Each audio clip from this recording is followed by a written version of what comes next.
ఓం శాంతి 5/8/2025 సాకార ఈశ్వరీయ మధుర మహావాక్యాలు. మధురమైన పిల్లలారా, ఈ వేశ్యాలయాన్ని శివాలయంగా చేసేందుకు తండ్రి వచ్చారు. వేశ్యలకు కూడా ఈశ్వరీయ సందేశమునిచ్చి వారి కళ్యాణం చేయడం మీ కర్తవ్యం. ప్రశ్న: ఏ పిల్లలు తమను తాము చాలా నష్టపరుచుకుంటారు? జవాబు: ఏ కారణంగానైనా మురళిని మిస్ చేసుకుంటే అటువంటి వారు తమను తాము చాలా నష్టపరుచుకుంటారు. అనేక మంది పిల్లలు పరస్పరంలో అలిగి క్లాసుకు కూడా రారు. ఏదో ఒక నెపం చెప్పి ఇంట్లోనే ఉంటారు, ఇంట్లో నిద్రపోతూ ఉంటారు. దీని వలన వాళ్ళను వాళ్ళే నష్టపరుచుకుంటారు. ఎందుకంటే ప్రతిరోజు బాబా ఏవో కొన్ని యుక్తులు తెలియజేస్తూనే ఉంటారు. ప్రతిరోజు వినలేదు అంటే ఎలా అమలులోకి తీసుకొస్తారు? ఓం శాంతి. ఇప్పుడు మనం విశ్వానికి యజమానులుగా అయ్యేందుకు పురుషార్థం చేస్తున్నాము అని మధురాతి మధురమైన ఆత్మిక పిల్లలకు తెలుసు. భలే మాయ మరిపింపజేస్తుంది. కొంతమందిని రోజంతా మరిపింపజేస్తుంది. స్మృతి చేస్తే కదా సంతోషం కలిగేది. మనలను భగవంతుడు చదివిస్తున్నారు అని కూడా మర్చిపోతారు. మర్చిపోయినందున సర్వీస్ కూడా చేయలేరు. రాత్రి కూడా బాబా అర్థం చేయించారు. నీచాతి నీచమైన పనులు చేసే వేశ్యలకు కూడా మీరు సర్వీస్ చేయాలి. మీరు తండ్రి ఇచ్చిన ఈ జ్ఞానాన్ని ధారణ చేస్తే విశ్వ మహారాణులుగా అవ్వచ్చు అని వేశ్యలకు మీరు ప్రేరణ కలిగించవచ్చు. ధనవంతులు వారి వలె అవ్వలేరు. ఎవరికి అన్నీ తెలుసో చదువుకున్న వారిగా ఉంటారో వారు వేశ్యలకు జ్ఞానం ఇచ్చే ఏర్పాట్లు చేయగలరు. అప్పుడు పాపం వారికి చాలా సంతోషం కలుగుతుంది. ఎందుకంటే వారు కూడా అబలలే కదా. వారికి మీరు అర్థం చేయించవచ్చు. యుక్తులనైతే బాబా చాలా తెలియజేస్తూనే ఉంటారు. మీరే శ్రేష్టాతి శ్రేష్టంగా ఉండి నీచాతి నీచంగా అయ్యారు అని వారికి చెప్పండి. మీ వల్లనే భారతదేశం వేశ్యాలయమైపోయింది. ఇప్పుడు మీరు ఈ పురుషార్థం చేస్తే శివాలయంలోకి వెళ్ళగలరు. ధనం కొరకు మీరిప్పుడు ఎంత మలినమైన పనిని చేస్తున్నారు. ఇప్పుడు దీనిని వదలండి. ఈ విధంగా అర్థం చేయిస్తే వారు చాలా సంతోషిస్తారు. మిమ్మల్ని ఎవ్వరూ ఆపలేరు ఈ సర్వీస్ చేయకుండా. ఇది మంచిదే కదా. పేదలకు భగవంతుడే సహాయం చేస్తారు. ధనం కొరకు వారు చాలా నీచమైన పనిని చేస్తున్నారు. అది కూడా వ్యాపారంలాగా చేస్తున్నారు. సర్వీస్ వృద్ధి చేసేందుకు యుక్తులు రచిస్తాము అని పిల్లలు అంటారు. కొంతమంది పిల్లలు ఏదో ఒక విషయంలో అలుగుతారు కూడా. చదువును కూడా వదిలేస్తారు. చదువుకోకుంటే నష్టపోయేది మేమే అని అర్థం చేసుకోరు. అలిగి కూర్చుండిపోతారు. ఫలానా వారు ఇలా అన్నారు, అందుకు మేము రాము క్లాస్కు, ఇలా అంటారు. వారానికి ఒకసారి కొంతమంది అతి కష్టంతో వస్తారు. బాబా మురళీలలో రకరకాల సలహాలు ఇస్తారు. మురళి అయితే వినాలి కదా. క్లాసుకు వస్తేనే వినగలరు. చాలామంది కారణంగానూ అకారణంగానూ నెపాలు చెప్పి నిద్రపోతారు ఇంటిలో. సరే, ఈరోజు వెళ్ళేది వద్దు అని కూడా అనుకుంటారు. అరే, బాబా ఎంతెంత మంచి మంచి పాయింట్లు వినిపిస్తారు. సర్వీస్ చేస్తే శ్రేష్ఠ పదవిని కూడా పొందుతారు. ఇది చదువు. బెనారస్ హిందూ విశ్వవిద్యాలయము మొదలైన వాటిలో అనేక శాస్త్రాలను చాలా చదువుతారు. వేరే పనులేవీ లేకుంటే కేవలం శాస్త్రాలను కంఠపాఠం చేసి సత్సంగాలను ప్రారంభం చేస్తారు. వారికి ఎటువంటి లక్ష్యము ఉద్దేశ్యము మొదలైనవేవి ఉండవు. ఈ చదువు ద్వారా అందరి నావ తీరాన్ని చేరుతుంది. కావున పిల్లలు అటువంటి అధముల సేవ చెయ్యాలి. ఇటువంటి వారు వస్తున్నారు అని తెలిస్తే ధనవంతులు లోపలికి వచ్చేందుకు ఇష్టపడరు. దేహాభిమానం ఉంటుంది కదా, వారికి సిగ్గు అవుతుంది. లేకుంటే వారి కొరకు వేరే పాఠశాల తెరవండి. ఆ చదువైతే పైసాకు కొరగానిది. శరీర నిర్వహణ కొరకు చదువుకుంటారు. ఈ చదువు 21 జన్మల కొరకు ఉపయోగపడుతుంది. అనేక మంది కళ్యాణం జరుగుతుంది. బాబా మా ఇంటిలో గీతా పాఠశాలను తెరవచ్చా అని మాతలు తరచుగా అడుగుతూ ఉంటారు. వారిలో ఈశ్వరీయ సేవ చెయ్యాలి అనే అభిరుచి ఉంటుంది. పురుషులు ఇక్కడ అక్కడ క్లబ్బులు మొదలైన వాటిలో తిరుగుతూ ఉంటారు. ధనవంతులైతే ఇక్కడే స్వర్గం ఉంది అని ఎన్నో ఫ్యాషన్లు మొదలైనవి చేస్తూ ఉంటారు. కానీ దేవతల సహజ సౌందర్యం ఎలా ఉందో చూడండి. ఎంత తేడా ఉంది.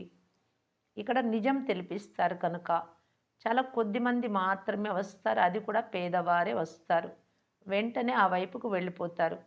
అక్కడ కూడా అలంకరించుకొని వెళ్తారు. గురువులు నిశ్చితార్థాలు కూడా చేయిస్తారు. ఇక్కడ రక్షించేందుకు నిశ్చితార్థం చేస్తారు. కామచితిపై ఎక్కకుండా రక్షింపబడాలి అని నిశ్చితార్థం చేయిస్తారు. జ్ఞానచితిపై కూర్చొని పదమాపదం భాగ్యశాలురుగా అవుతారు. ఈ సర్వనాశనం చేసే వ్యాపారం వదిలి స్వర్గానికి పదండి అని తల్లిదండ్రులకు చెప్తారు. అందుకు వారు ఏం చేయాలి? ప్రపంచంలోని వారు కులానికి చెడ్డ పేరు తెస్తారు అని మాపై విరుచుకుపడతారు కదా అని అంటారు. వివాహం చేయకపోవడం నియమానికి విరుద్ధము అని. లోక గౌరవం, కుల మర్యాదలను వదలనే వదలరు. భక్తి మార్గంలో మాకు మీరొక్కరు తప్ప మరెవ్వరూ లేరు అని పాడతారు. మీరాబాయి పాటలు, భజనలు కూడా ఉన్నాయి. స్త్రీలలో నంబర్ 1 భక్తురాలు మీరాబాయి. పురుషులలో నంబర్ 1 నారదుడు అని మహిమ చేయబడ్డారు. నారదుడి కథ కూడా ఉంది కదా! ఎవరైనా క్రొత్తవారు నేను ఈ లక్ష్మిని వరించగలను అని అంటే, మిమ్ములను మీరు నేను యోగ్యుడినిగా, పవిత్రంగా, సర్వగుణ సంపన్నంగా ఉన్నానా అని పరిశీలించుకోండి. ఇది వికారీ పతిత ప్రపంచం. దాని నుండి కాపాడి పావనంగా చేసేందుకు తండ్రి వచ్చారు. పావనంగా అయితేనే లక్ష్మిని వరించడానికి యోగ్యులుగా అవుతారు అని చెప్పండి. ఇక్కడ బాబా వద్దకు వస్తారు. ప్రతిజ్ఞ చేసి ఇంటికి వెళ్ళగానే వికారాలలో పడిపోతారు. అటువంటి సమాచారాలు చాలా వస్తూ ఉంటాయి. బాబా చెప్తున్నారు, అటువంటి వారిని ఏ బ్రాహ్మణి తీసుకువస్తుందో వారిపై కూడా ప్రభావం పడుతుంది. ఇంద్ర సభను గురించిన కథ కూడా ఉంది కదా! కావున తీసుకువచ్చే వారికి కూడా శిక్ష పడుతుంది. బాబా బ్రాహ్మణీలకు అంటే సిస్టర్స్‌కు సదా చెప్తూ ఉంటారు. అటువంటి అపరిపక్వంగా ఉన్న వారిని తీసుకురాకండి. నియమ విరుద్ధంగా తీసుకువచ్చినందున మీ స్థితి కూడా దిగజారిపోతుంది. వాస్తవానికి బ్రాహ్మణిగా అవ్వడం చాలా సహజం. 10, 15 రోజులలోనే అవ్వచ్చు. ఎవరికైనా అర్థం చేయించేందుకు బాబా చాలా సహజమైన యుక్తిని తెలియజేస్తారు. భారతీయులైన మీరు ఆది సనాతన దేవీ దేవతా ధర్మం వారిగా ఉండేవారు. స్వర్గవాసులుగా ఉండేవారు. ఇప్పుడు నరకవాసుల నుండి స్వర్గవాసులుగా అవ్వాలి అంటే ఈ వికారాలను వదలండి. కేవలము తండ్రిని స్మృతి చేస్తే వికర్మల వినాశనం అవుతాయి. ఎంత సహజం. కానీ కొందరు ఏమీ అర్థం చేసుకోరు. స్వయమే అర్థం చేసుకోకుంటే ఇతరులకు ఏం అర్థం చేయించగలరు?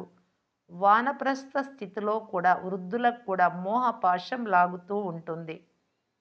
ఈ రోజుల్లో వానప్రస్థ స్థితిలోనికి అంతగా వెళ్ళడం లేదు. తమో ప్రధానం కదా!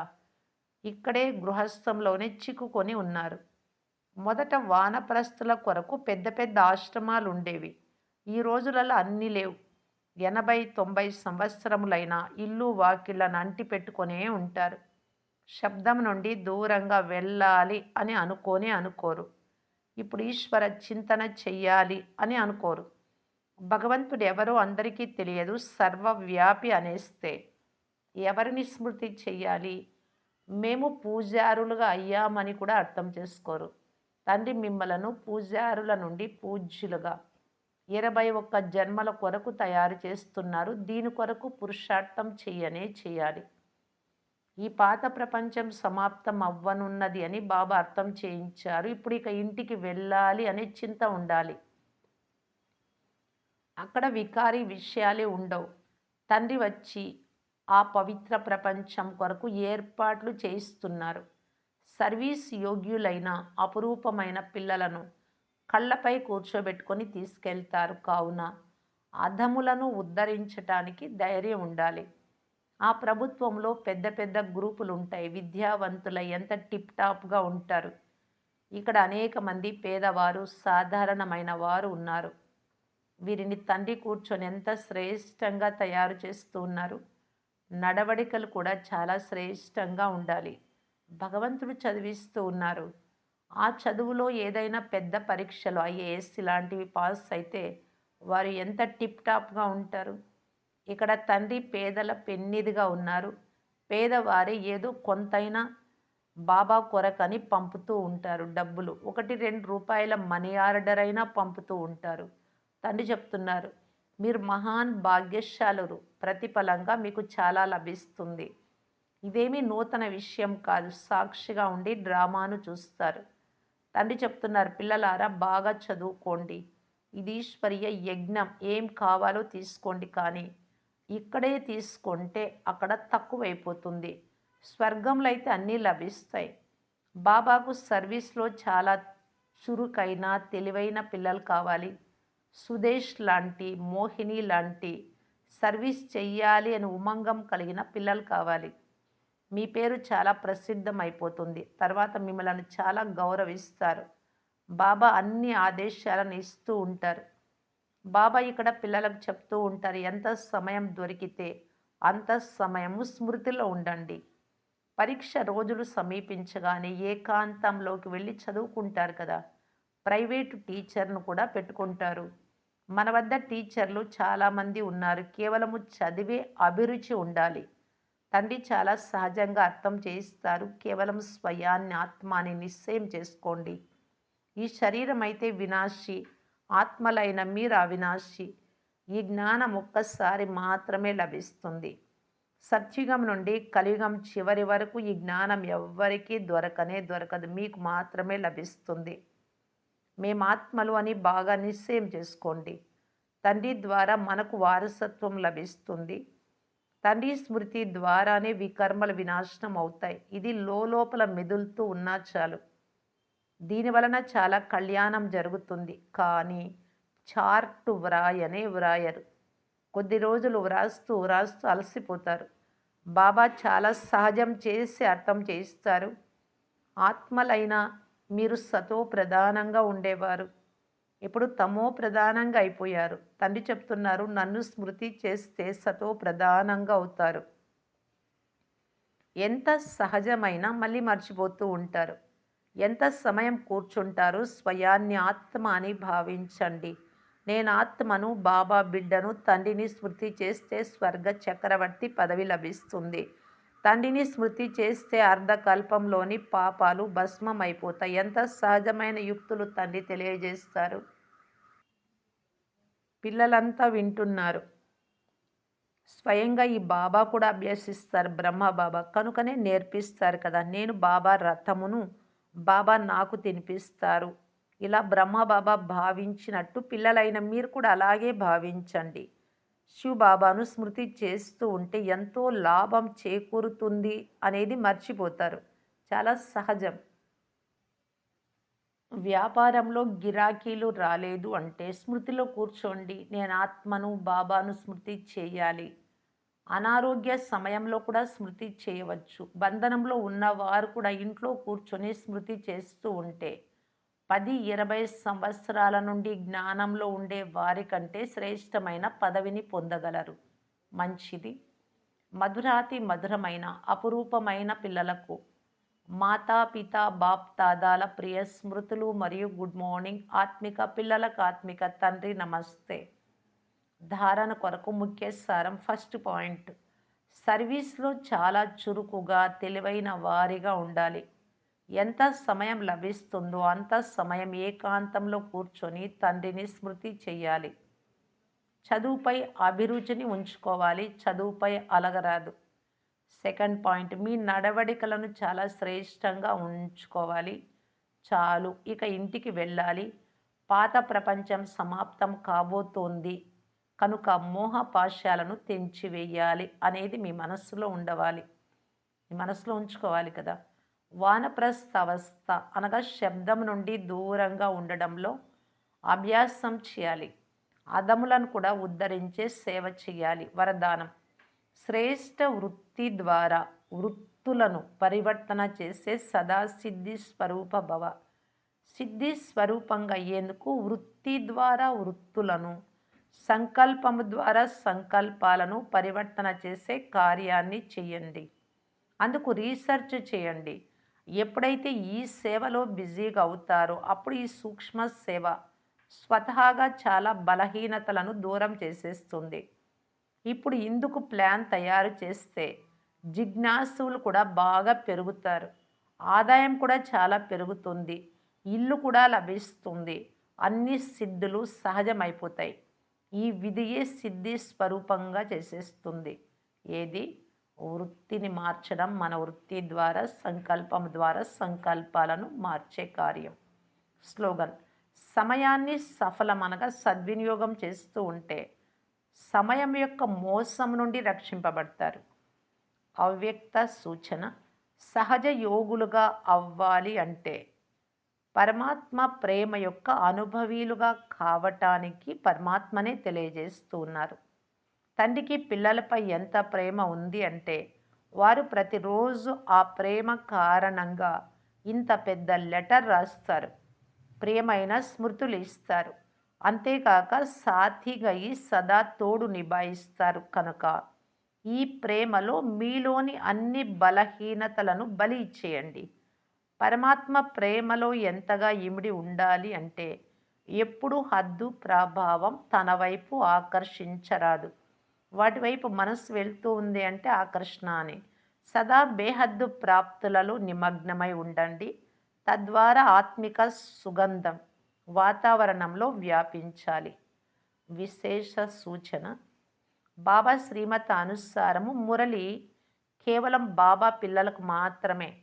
రాజయోగ కోర్సు 7 రోజులు తీసుకొని వారికి కాదు. అందువలన అందరికీ విజ్ఞప్తి ఏమిటి అంటే సాకార మురళి యొక్క ఆడియో లేక వీడియోలను యూట్యూబ్, ఫేస్బుక్, ఇన్స్టాగ్రామ్ లేక ఏ వాట్సప్ గ్రూపు కూడా పోస్టు చేయకండి. ఓం శాంతి.